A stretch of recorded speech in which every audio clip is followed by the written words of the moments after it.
Hey guys, welcome back to another installment of Symposium on the Sea. I'm John Gagney. We got a lot to cover today. I think it's fitting that we start off with a new book that I'm listening to called Tragedy and Hope 101. This book by Joseph Plummer is a summary of an over 1,300-page, more academic book, Tragedy and Hope by Dr. Carroll Quigley, a respected historian and former professor at Georgetown University. Quigley's other well-known books include The Evolution of Civilizations, An Introduction to Historical Analysis, and History of the World in Our Time. The book Tragedy and Hope contradicts nearly everything we've been led to believe about democracy and representative government. Apparently, the network, as Quigley calls it, was formed in the late 1800s in England and was made up of a handful of elites that wished to remain anonymous. Immediately, this network started creating front groups. By 1919, they formed the group the Royal Institute of International Affairs, also known as Chatham House, and it went on to create other powerful institutions within the chief British dominions and in the United States. In the United States, the main institution was the Council of Foreign Relations, or CFR, which Quigley described as a front for J.P. Morgan and Company. Before long, the network expanded operations, spreading like cancer in our universities, media, and especially government foreign policy. They've been skillfully undermining freedom and democracy as we know it. The goal of these people who control the system, in Quigley's own words, is to dominate all habitable portions of the world using deception, theft, violence, and any means necessary to achieve their goals. Nothing is off limits for these people. They are intelligent and ruthless. They are responsible for the rise and fall of power structures around the world and numerous atrocities, including assassinations, wars, and famines. And because of their anonymity, they are not held responsible. They will work for any group to achieve their goals, including communists. Kind of reminds me of the World Economic Forum and those wonderful people who want to reduce our population and save our environment, like George Soros and Bill Gates and Klaus Schwab, just to mention a few. Remember this? Today has 6.8 billion people. That's headed up to about 9 billion. Now, if we do a really great job on new vaccines, healthcare, reproductive health services, we could lower that by perhaps 10 or 15%. When we invest in clean energy and electric vehicles and reduce population, more of our children can breathe clean air and drink clean water.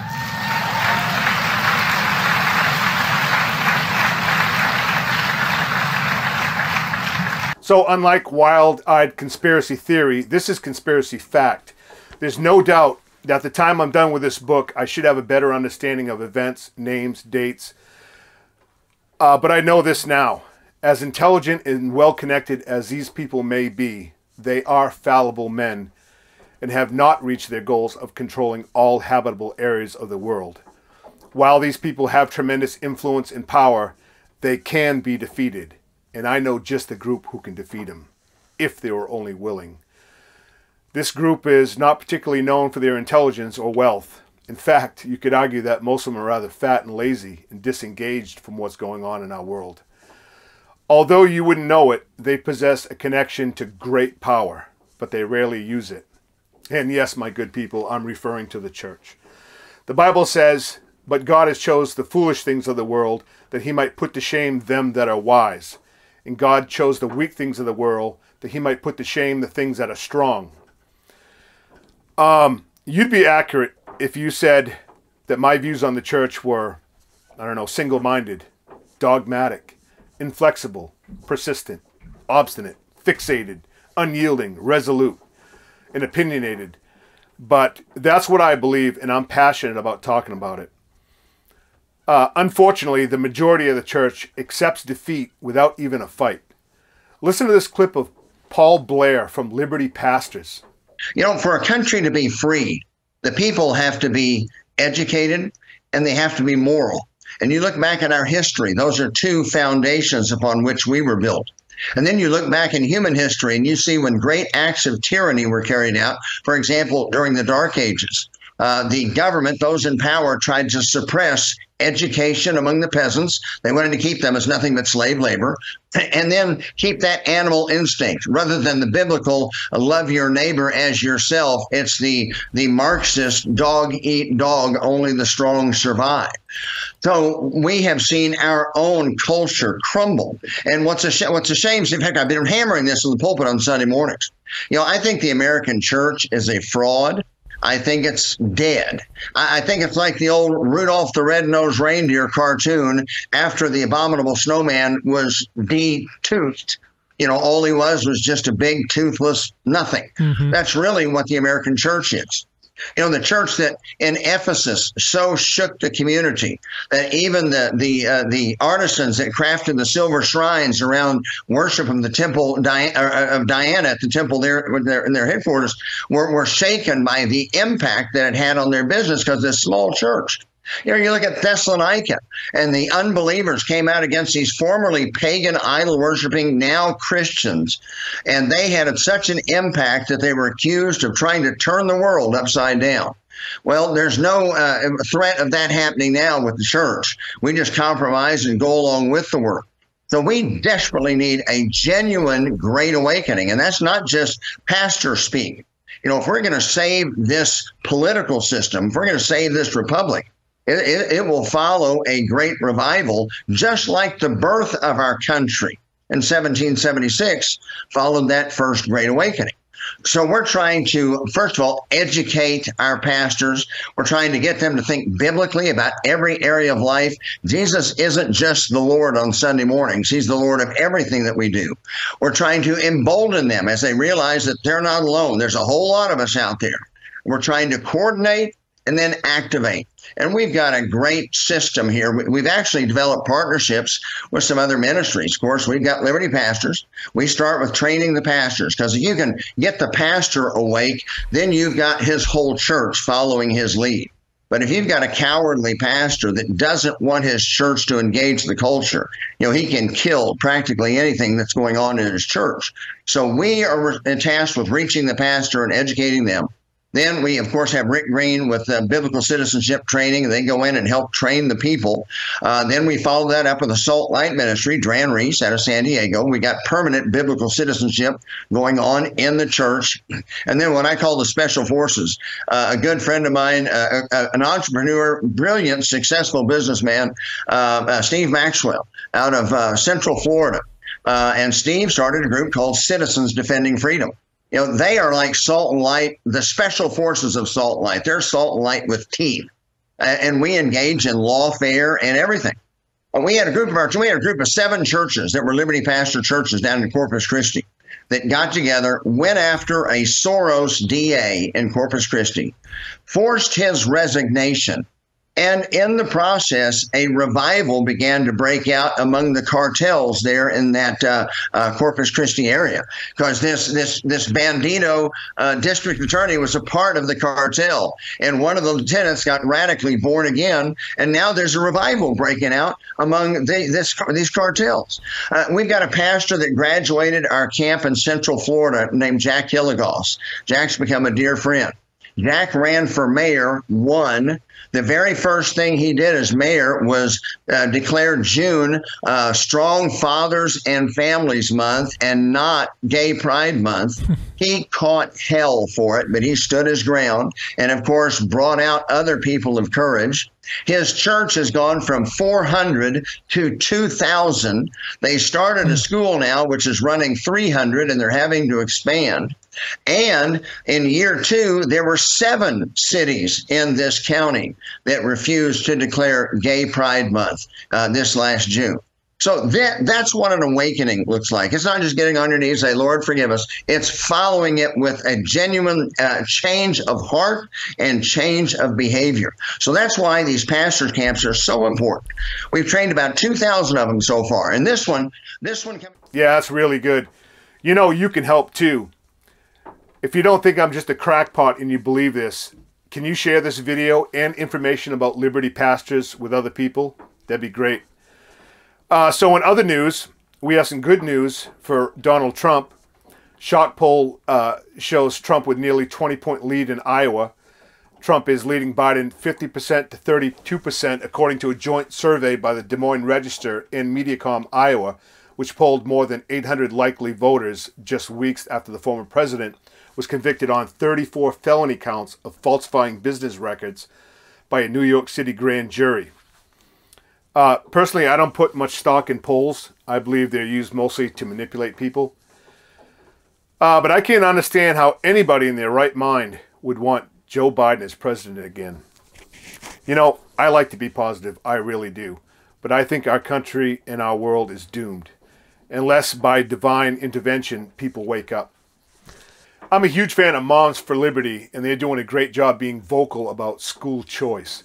The evil people in public school unions don't want you to have full school choice. Public schools are failing and are the worst. They're Satan's youth ministry. They are teaching more LGBTQ than ABCs. I wish everybody would speak up against these horrible public schools. Church people are not. I'm always trying to hammer some sense in the church, but even people who don't go to church or believe in God don't necessarily want their kids being taught all this crap. Moms for Liberty are on the front lines and are doing a great job combating evil in our schools, but they can't do it alone. I want to encourage you people to search for Moms for Liberty and see what they were doing in our schools and listen to what they were saying and support them and talk to other people about them. Let's be proactive and get the word out. I have a deep admiration for people who are willing to become a target and speak up against evil. It's a mark of extraordinary courage and integrity. Such individuals often find themselves in perilous situations, thrust into the spotlight not for personal gain, but because they refuse to turn a blind eye to injustices. They embody the essence of heroism, proving that the power of a single voice can echo through the masses, instigating vital societal changes. Their bravery serves not only as a beacon of hope, but also as an inspiration to others. Tiffany Justice of Moms for Liberty is one of those persons. And her last name is very fitting, I might add. Let's look at this exchange between Moms for Liberty's Tiffany Justice and Joy Reid. Parents of LGBTQ kids, do they have parental rights? Every parent, Joy. Every parent means every parent has the fundamental right to direct the upbringing of their children. And liberal parents? Do liberal parents have those rights as well? All parents, sure. So let me point you to some statistics, because the question becomes then who gets to decide what all kids get to read? The Washington Post took a look at about 1,000+ book challenges that were filed, and they found that they were filed nationwide by just 11 people. Each of these people brought 10 or more challenges against books in their school district. Together, these serial filers constituted 6% of all book challengers, but they were responsible for 60% of filings. In Florida, Tampa Bay Times, they found that of roughly 1,100 complaints recorded in Florida since July 2022, we're talking about more than 700 just from two counties, Escambia in the Western Panhandle and Clay County. Together, those are less than 3% of the public school enrollment, 600 of those complaints, 2 people. Why should 13 people get to decide what books tens of thousands of children get to read? Well, I'm thinking it's probably because those 13 people saw what some of the content was in the books. I mean, explicit, graphic, sexual content. And I'm happy to talk about some of that content if you'd like to. Well, this is the question again. The books that are being banned, I want to give you just some... Books are being banned. No, hold on a second. Well, no, Joy, but I want to be clear. No one's banning books. Write the book, print the book, publish the book, put the book in the public library, sell the book, right? We're talking about a public school library. Children don't have unfettered access to the internet at school. I did a FOIA records request, and I wanted to see what kinds of internet sites are banned in schools, if we're going to talk about banning, right? And the subject matter in the books that moms are concerned about are the same things that kids don't have access to on the internet. So it just feels very hypocritical, right? No, why is no one out there protesting for, free the internet in schools? Let me give you an example of some of the books that have been removed from shelves as a result of the activities of organizations like Moms for Liberty. We're not going to talk like Moms for Liberty. We're going to talk specifically Moms for Liberty. Absolutely. So I'm happy to have this conversation with you, Joy. Absolutely. But we're going to be specific about the actions of Moms for Liberty. Oh, 100%. Because I can't be possibly responsible for every single parent in America. But your right? organization is the lead. You're the leading organization that's doing this. You have chapters all over the country, and other organizations are following your lead. And PEN America has listed, they have posted the list of books that have been removed from shelves as a result of these activities. So let me just read you a couple of them. Anne Frank's A Diary of a Young Girl. Mouse, which is a book about the Holocaust, a graphic novel. Genderqueer, a memoir. All Boys Aren't Blue. Beloved, Martin Luther King Jr. and the March on Washington. Ruby Bridges Goes to School. Slaughterhouse-Five, The Color Purple, Forever by Judy Blume. I could go on. These are books that are not only popular, in some cases are classics. Toni Morrison's The Bluest Eye. Let me give you an example. Well, I'd like to answer your question. Please do, yeah. Yeah, so you just mentioned a list of books. And so Moms for Liberty doesn't have like a national book list. There was never a list of books that we put out and said, parents, be concerned about these books, right? We didn't do it because we want our parents to be effective advocates. So when moms are going into the libraries and the schools, when they're seeing what their children have access to, when they go to speak to the superintendent or the principal, they have accurate information, right? They're and where are they effective getting their advocates. information from? You can just go online to a catalog in your children's library, and you can see what without books are reading available. the books. What is one moment? What is booklooks.com? I'm aware of a website called booklooks.com where parents can go and see some of the books that other parents are concerned about. Booklooks.com has been used in Florida extensively in counties like, I used to live in Broward County. I lived there for 14 years. Okay. In counties like Broward, counties like Clay, counties like Escambia, Moms for Liberty activists are using booklooks.com.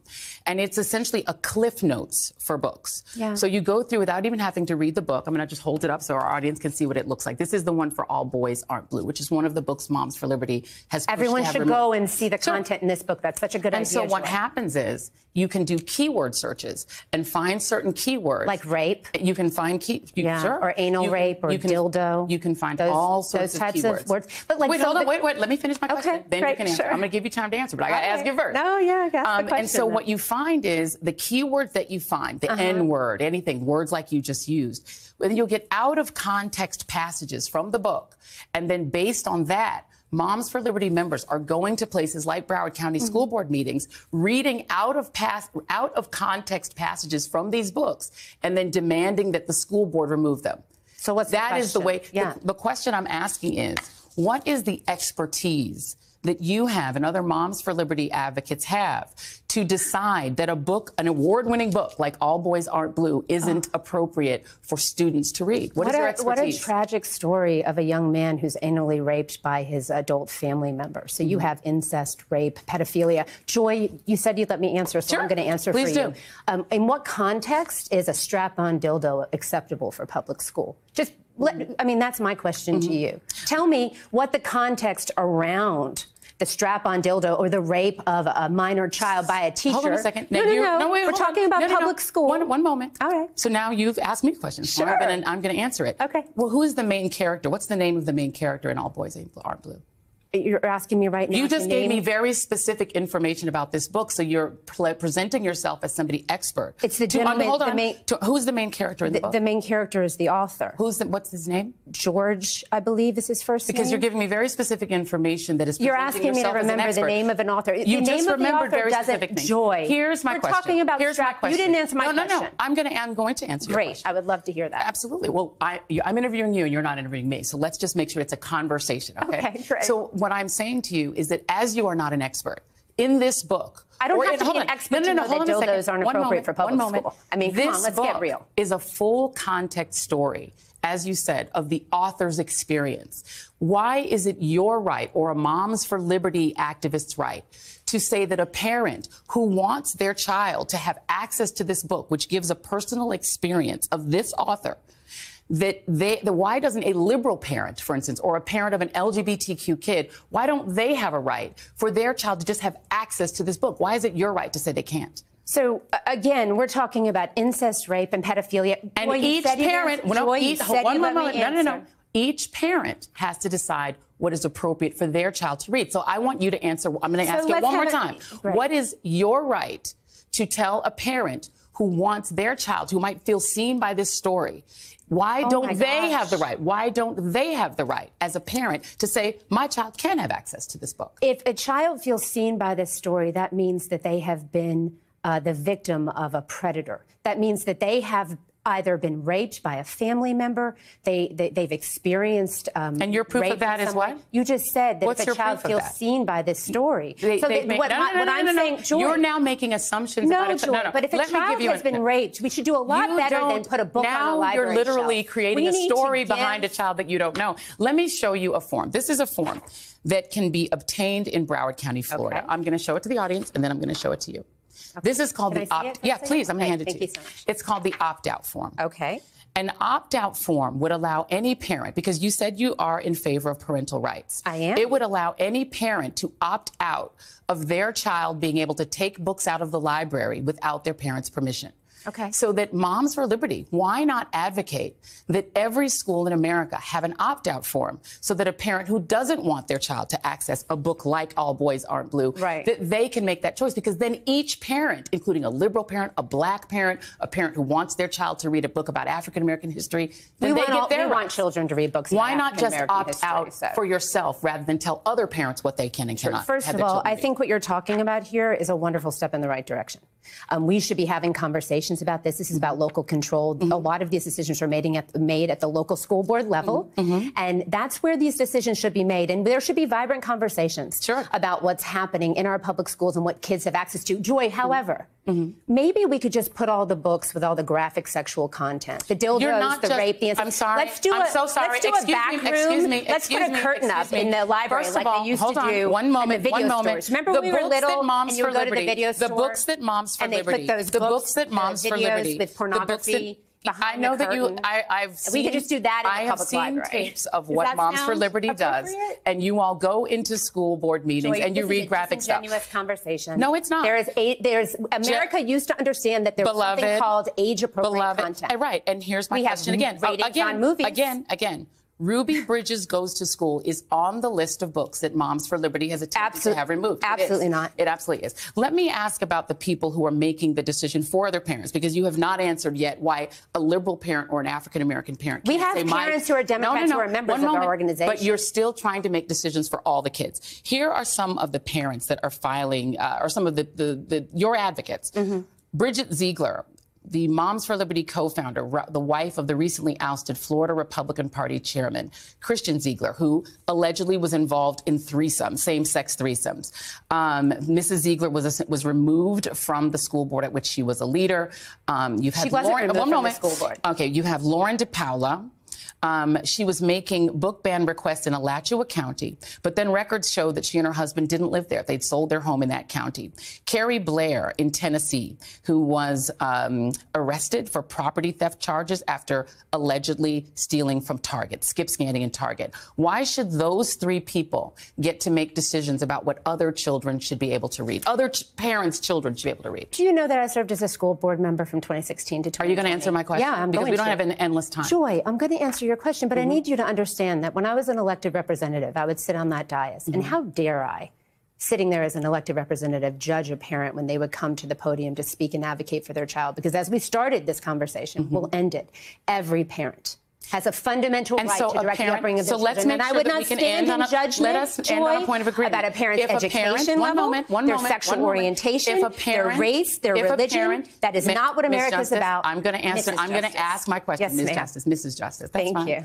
If a parent believes that their child should be able to read Ruby Bridges, we believe that children should be able to read. Then how can Moms for Liberty insist that the school board take that book away and then say that a parent who wants the child to be able to read it must purchase it? That's essentially putting a tax on parents who want their children to read the book. Your kids get to have books for free that you agree with, but children who want to read, or parents who want their children to read books you don't like, have to purchase it. That doesn't sound fair. Did you know that in the city that we're sitting in, only a quarter of children are reading on grade level? That's a great point. That's a great point. And so while we're having this conversation about books in libraries, two things should be happening. That's a great point. We should be talking about literacy rates and the fact that America's kids are not learning how to read, and we should be having vibrant conversations about what books should be in libraries. Absolutely. Did you catch that? Joy's arguments on how few people protested about those sexual books in our public schools? So she's trying to make it sound like because so few people protested about that means that most people don't mind having that kind of books in our schools. That's not it at all. it's just because most people are disengaged and not speaking up. I plead with you people. We need to not be afraid and speak up. I'm amazed at the way Tiffany handled that exchange. She was very well spoken, firm but courteous, even smiling. I don't know how I would fare if I was in that situation. Probably not good, to be honest. Okay, in other news, we're going to look at Target. Target will not sell Pride merchandise in half of its stores in the U.S. after they lost $10 billion in a very short amount of time. And I want to give a heartfelt thanks for people who made that happen. I'm also interested in half the stores that will still carry that merchandise. I wonder if they will suffer any repercussions this year. As you might expect, the woke crowd at Target is very angry, saying, we shouldn't give in to these bigots. Yeah, go ahead and lose money too. Also, Disney is doubling down on their woke agenda, even as they are losing money hand over fist.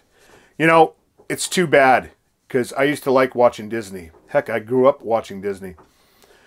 The last story I want to cover is about a pediatric sex change whistleblower and a hero, in my opinion. Dr. Ethan Hyam is willing to be a target and spoke up against evil and is now facing prison time and has spent all his money on attorney fees. He exposed that Texas Children's Hospital continued and expanded its pediatric sex change program despite the fact it had announced that it was all shut down in March 2022. This is mutilation child abuse of the highest order. Let's be real about this. They don't change the sex of these kids. They give them non-functioning fake sex organs and make them sterile for life and cause a host of physical and psychological problems. This story is far from being over, and perhaps I can cover more of it as it unfolds in another episode.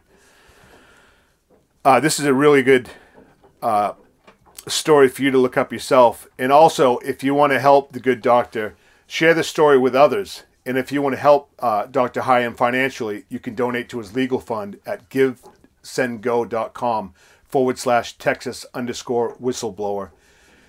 They could use all the help they can get. All right, this wraps up this episode, and I want to thank you for watching. And please feel free to comment, because I want to know what you think. I want to make this better. Thank you.